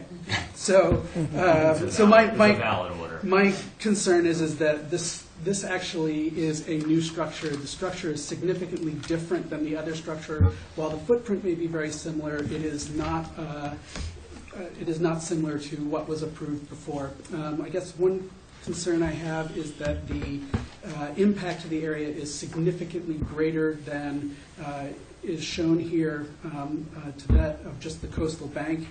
And we had a basement put into our existing unit at 12 C Street. And we were denied a small window well, about a 4.5 to 5 foot window well by 2 feet wide out from our existing structure for a fire escape for a basement bedroom, which significantly changed our interior plans. That window well was within the 50-foot zone area. So my question would be, how can we, if your job is to protect this, how can you approve an entirely new structure? They are proposing to tear down the existing structure completely, and how can you propose a new structure built within the 50-foot buffer zone at all? So then the other question that I would have is, there are significant runoff issues based on the new structure, and while the deck is being removed from the old structure, I would argue that that deck is a semi-permeable structure and provides significant runoff. Having lived next to that deck my entire life, I can tell you that it is a very wide, gapped deck. It's beautiful. It's a lovely place to sit on a sunset evening, and it provides a significant drainage piece to the front of that property. The other piece that I don't believe is being brought up here is that the proposed addition to the garage unit in the back would also affect additional runoff issues, as would the reduction in surface area for any reduced vegetative cover over the entire property.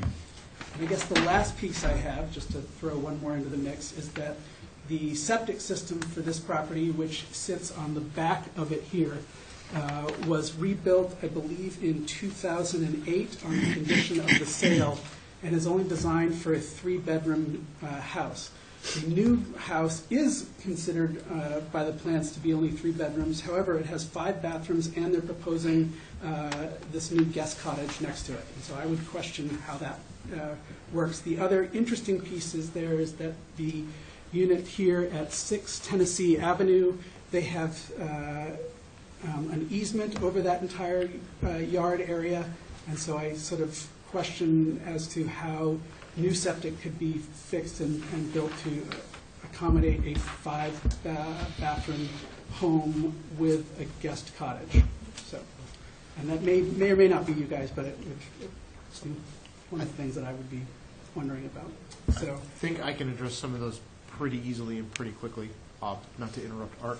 The question of the septic system, obviously that septic system design and criteria for sizing is approved through the Board of Health and reviewed through the Board of Health. And not from here. My apologies. No, it's all right. It's all right. I'd rather get questions out and get you the right answer and send you the right spot if you have questions or concerns. And with that, too, typically our regulations don't allow for the placement of leach fields within our jurisdiction. So the sizing, again, of the leach field and some of those components sometimes is outside of our actual jurisdiction that's there. For the date of the order, it's something that we did check because it is very close. And I'll run through it. The original date on the order, this is why I bring these with, because my notes were not so good. The original date on the order is November 14th of 2008, where typically that would be expired now. Our permits run for 3 years, so it would be to November of 2011, and then in the period between 2008 and That's right, the American 2010. Recovery and Reinvestment Act Right. of The- 2009 extended all these permits for 2 years. It's still expired. The governor has also then Oh, no. extended the Permit Extension Act for another 2 years. So Okay. this My permit apologies would again. this permit would expire in November of 2015 at this point. So, Okay. so it's still a valid permit. I know sometimes it's kind of frustrating. These permits run Thank you for forever. your consideration. Yeah. There's some that are very old. So, but that's kind of where we're currently sitting with there. I think the other concerns, obviously, are what's there. But since I have the original order, I'm by no means advocating for projects, but just for a little bit of reasoning for what it was. The commission did grant waivers in the original order for the project that's essentially the dotted line that's there. That's our plan of record that we have with us. If we want to get it out, we can. If it would be helpful for people. But that's just a little update on what we have and what was there, but we can certainly get stuff out that'd be helpful for people to see. Thank you for your consideration. Thanks. No problem. Just want to make sure we get everyone's. Mr. Chairman, if I could also respond to just a couple more comments.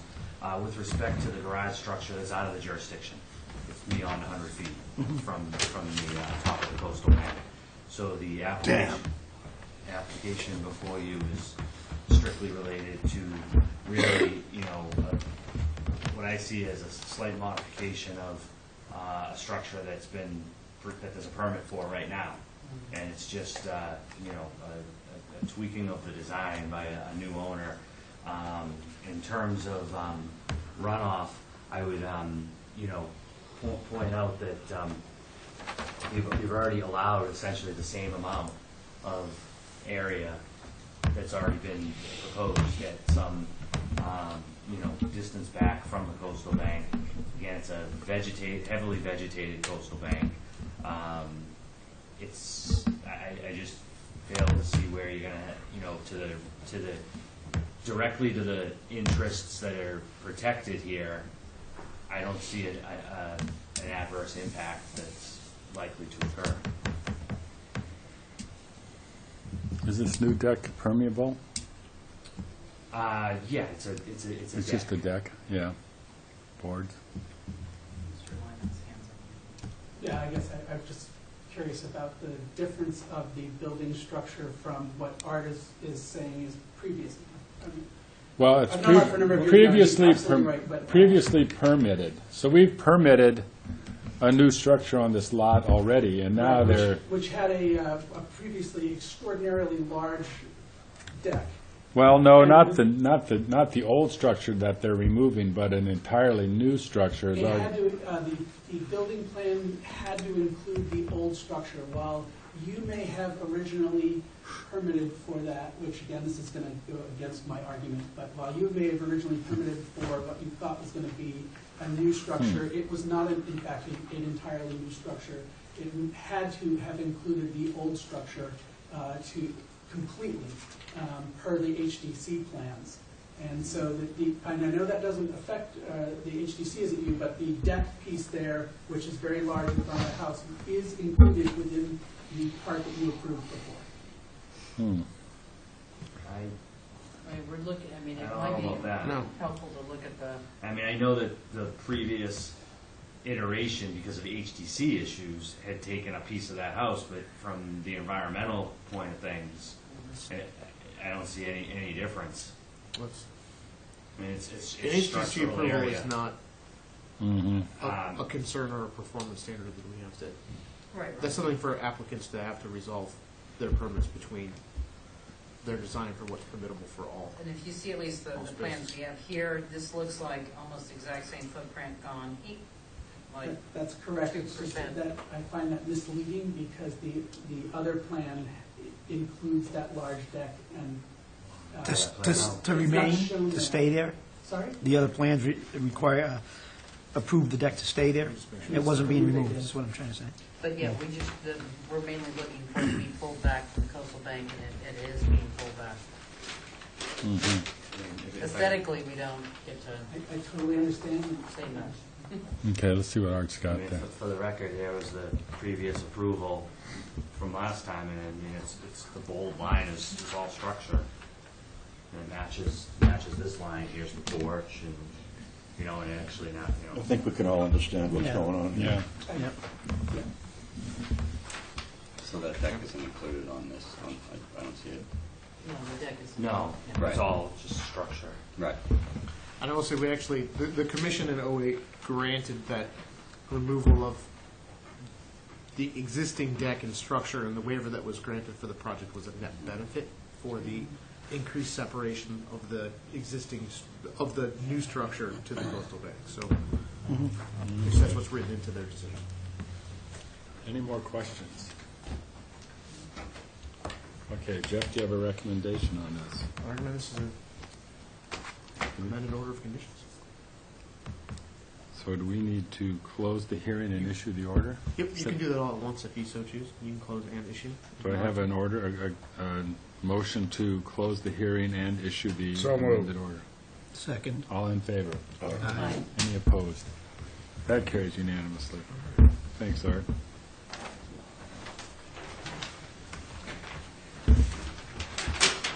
Request for determination. Charina Sisters LLC at 100 and 112 Nantucket Road. Good evening, David Haynes for the applicants. This is a request to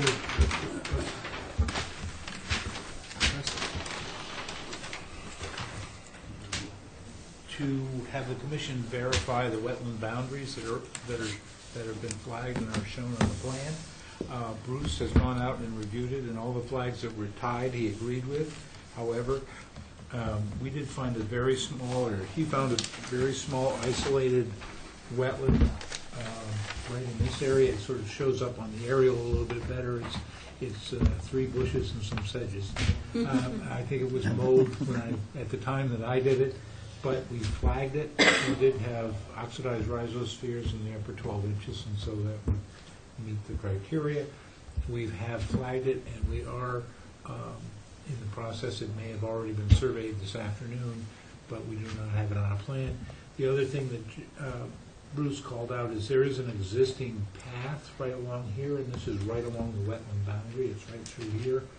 And he thought that it would be to our advantage if we showed that on the plan to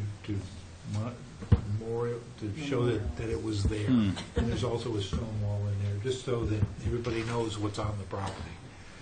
This is being done for planning, the state planning purposes. Otherwise, it looks pretty We straightforward. would like to ask for a continuance till the 7th, and we'll come in with a plan that shows everything and shows that path and puts everything together. Okay, do I have unless I have an objection, we'll continue this to the 7th? Beautiful. Okay, thanks. Bruce will say something if you'd like. I think we're good. I think until we get a plan. Sitting here for that. Didn't have any problem with 140 other flags. Okay. No, it's the other one, the 40 minutes. Tambourine Properties LLC at 2 South Beach Street. Donna's not sick today. I was going to Sounds like a surf move. but we're just going to continue. Okay. Want to continue this, okay. So unless I have an objection from the commission, we'll continue this to the 7th. Grab a cookie, Brian. You know.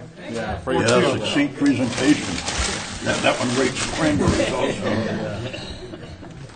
Yeah, anyone else, feel free. Have it out. Yeah, really, anybody here? Yeah.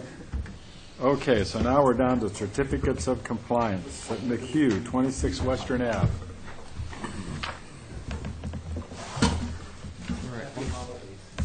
Good to see you, David. Yeah, Merry Christmas.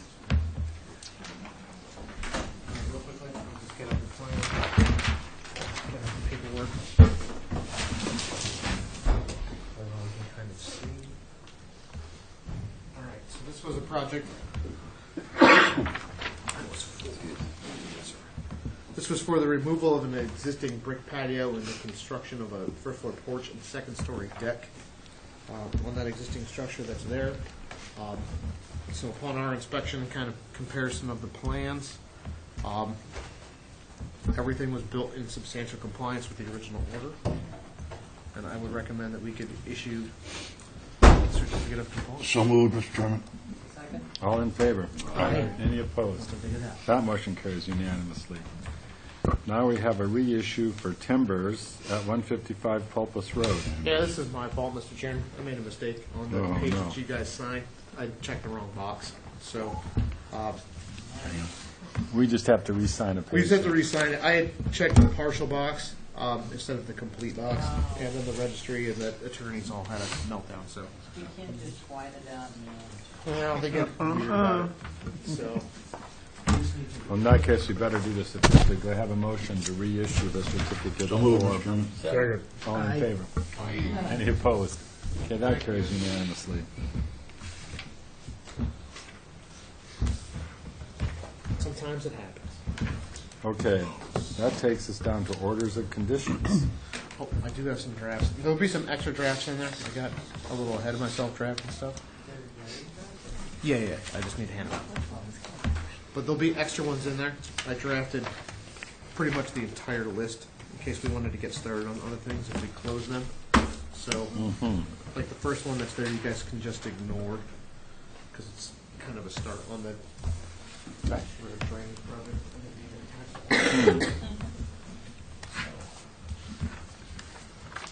So we Just close turn to the next Sabbath. page. It's on the back side. We don't seem quite ready to issue that Baxter Road one. No, I just got started again. 79. When I was Yeah, we freaking out, closed that I one. realized that I probably didn't want to put that one in, but.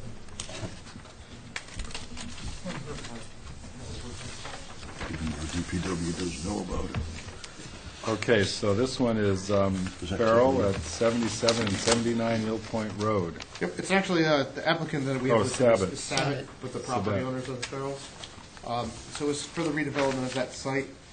The only condition that I had added really related to having a monitoring report for those areas that they were going to allow to revegetate.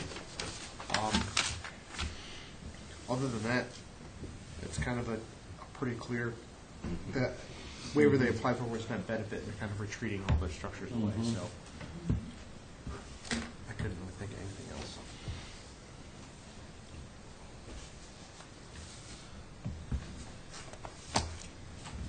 Do I have a motion to, So moved. all in favor? Aye. Any opposed? That motion carries unanimously.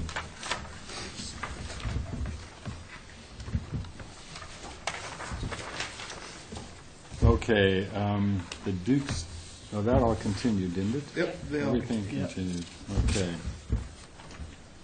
Okay, so the Medawi Creek Road, did we, Dewey Creek was we closed. closed that, okay. So 5 and 9, Medawi Creek Realty Trust.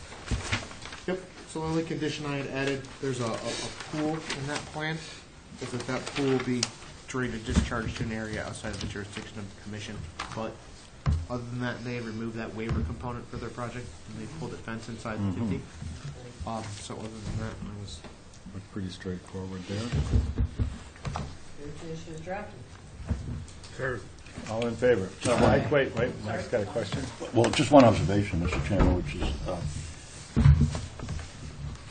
so here's a situation with a fairly significant amount of residential sort of development taking place on this lot, all permitted and whatnot, and it comes in front of us, fully compliant with our regulations, and sort of goes through very smoothly, and we're ready to approve it and issue the order, and I'm certainly in favor of doing that. And I just think it's worth noting that sometimes we get ourselves kind of all tied up in a knot when somebody wants to extend a fence 3 or 4 feet or 8 feet this way, or the trouble comes in sites that have been previously developed that are closer to resource areas than we would do them now. And a lot of times these larger new projects just come in, and they're designed from the outset to comply, and they just fly right through. And I think public perception maybe that we're here to fight the good fight and so forth, although it really very seldom do we get involved in gnarly stuff on a new project. It's all the sort of little stuff that we seem to get snarled up in, and coastal erosion, of course. But it just struck me when this came through for the amount of development on the site. It's all figured out. It complies with the standards. Well, I think that's the point, Mike. Let's is go. that Yeah, it's exactly. compliant. And, Compliant, and it'd be an easy yeah, job. Yeah, and the big stuff generally is kind of my observation, and that absolutely is the point.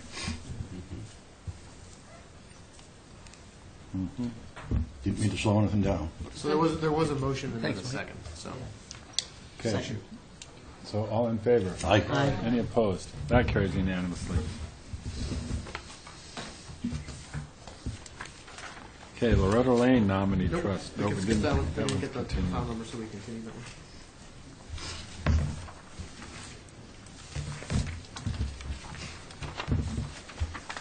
Okay, let's see, I'm lost here. Where's Hagenberg? Closed. Okay, yep, so Hagenberg, 6 Wall Street. Yes, so this is the one that Mike was just talking about with the fence extension of 34 feet, and then the privet hedge. Again, I couldn't really think of any conditions to have, so I tried to detail some And we things didn't need any. into the waiver that are there. But Otherwise, it's a pretty straightforward project once they, yeah, I mean, it's still, 0 to 25 equals Merry Christmas. Brian. But it is replacing existing, technically repair of the porch. yeah, it's repaired, yeah. So require permitting, but since they're getting a permit, it's easy to lump it in. Shall we try a motion to issue?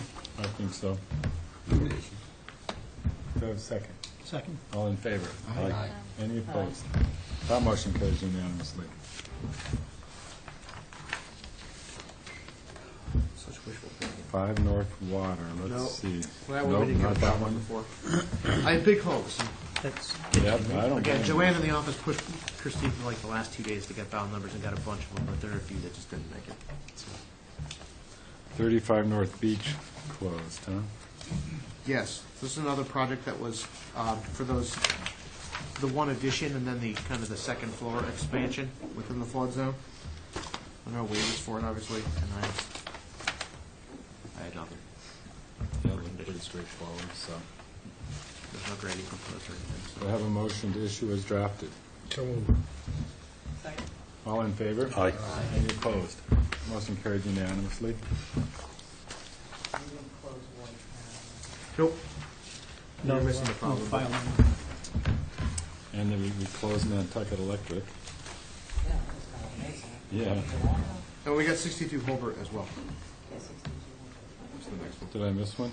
Yes, there are 2 additions and a 2-story deck on it. I know. I guess I turned. Yeah, the next 3 orders, fast. the last order, this order, and the next one are going to look very, very similar. 'Cause it's the same resource area. Okay, and the same 62 style. Holbert Ave. Yeah, there's not natural heritage habitat, there's no waivers or Yeah, anything. this was so it's- pretty straightforward. Do I have a motion to issue this as drafted? So moved. Second. All in favor? Aye.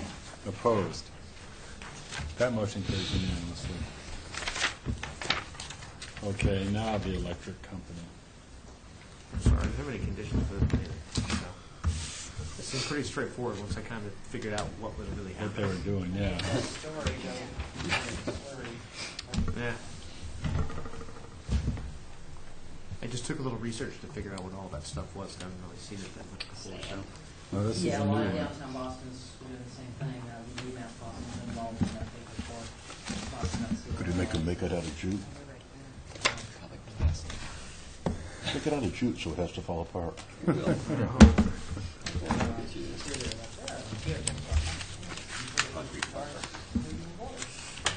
I don't know, flooding that place full of electricity worries me just a little bit about, yeah, public safety. This is not nuclear. At some time. Okay, do I have a motion to issue this as drafted? So moved. I'll take one. All in favor? Aye. Any opposed? That carries unanimously. Thank you, guys. Okay, that was that, huh? Great, okay. So, other business, any monitoring reports? Yeah. We had, In your packet, there were 2 for a couple of sites for 6 and 10, Tatima Way. You guys remember that was a site that we've done some revegetation work. And Ken Panasek submitted the 2 reports through the year. Did go out and kind of field verify just to see what was there. But his reports are usually pretty good. So he's going to send me some pictures. He just wanted to get the written part in, as he said.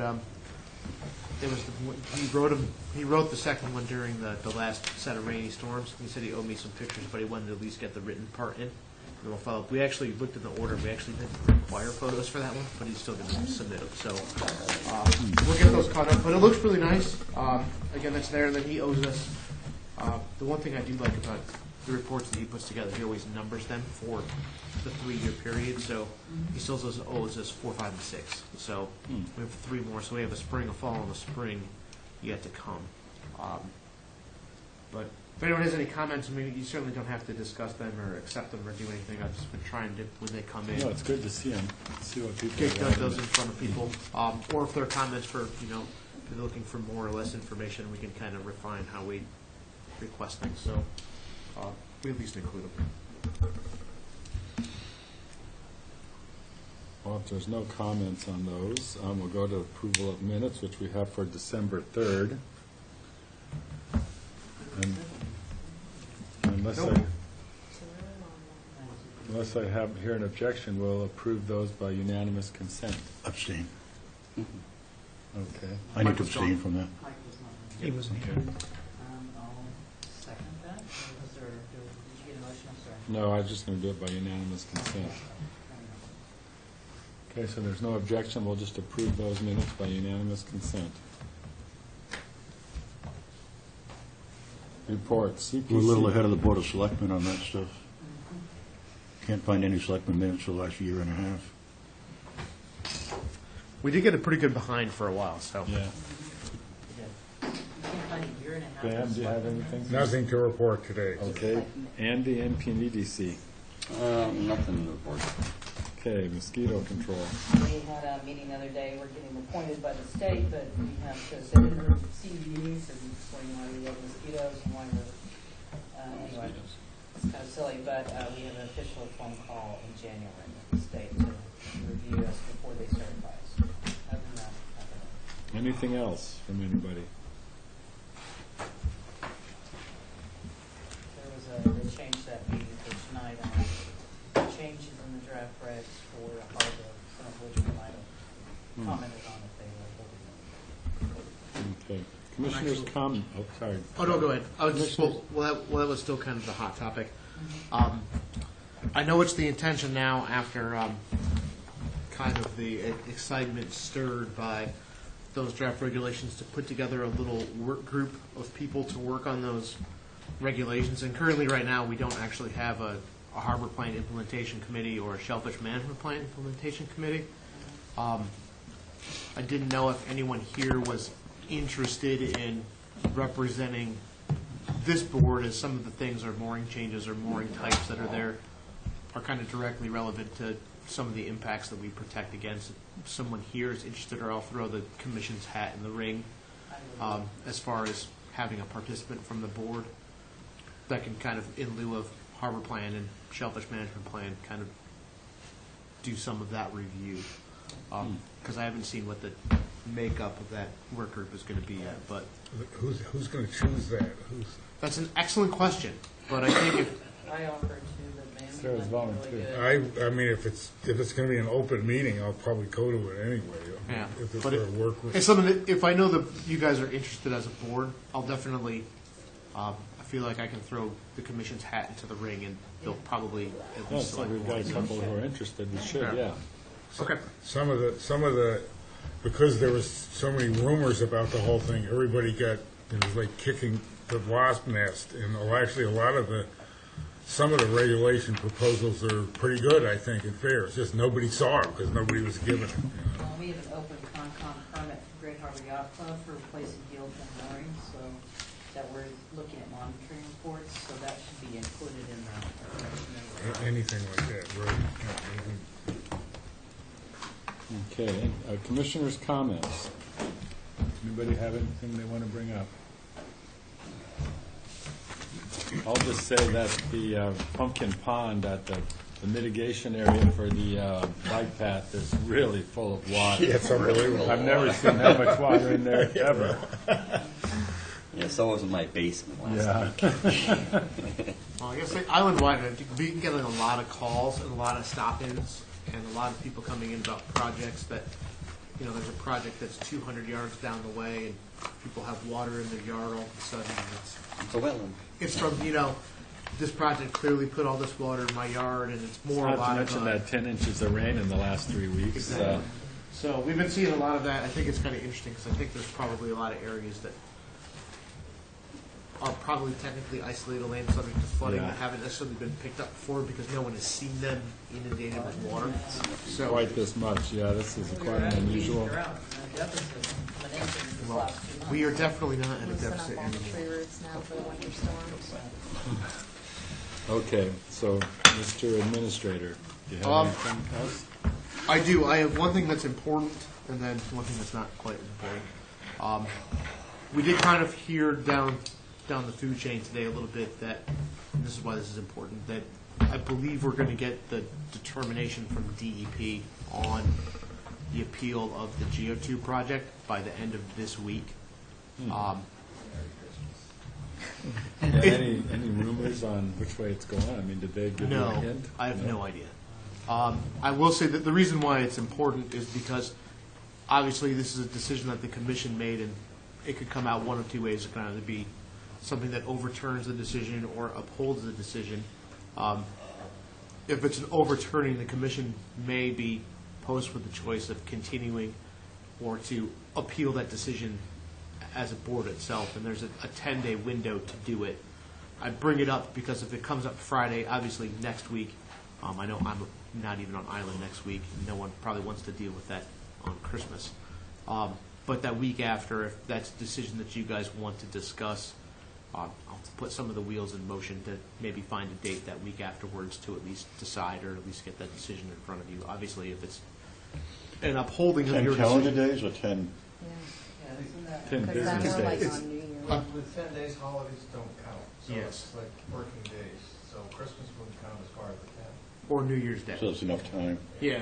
We don't want to feel it either way.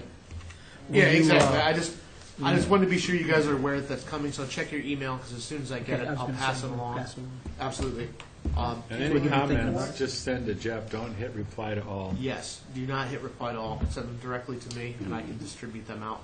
I will be able to check emails. So, again, they say it's coming Friday. I feel like I've heard like 3 or 4 times that it's coming. Hopefully this time it's true. It'd be nice. They probably want to get it out there, Yeah. right before the holidays. So keep in mind, my other important thing is everyone, before you leave, please take some candy and cookies, and I hope everyone has a wonderful holiday. And Yes, everybody. had a good time. So thank you for another nice year of work, and we'll be back at it in the new 2015. I'll see you. I don't know. It's an interesting. We do need a motion to adjourn though, before we all leave. Do I have a motion? Do I have a second? Aye. All in favor? Okay, anybody opposed? Okay. Everybody have a Merry Christmas, Happy Hanukkah, Happy New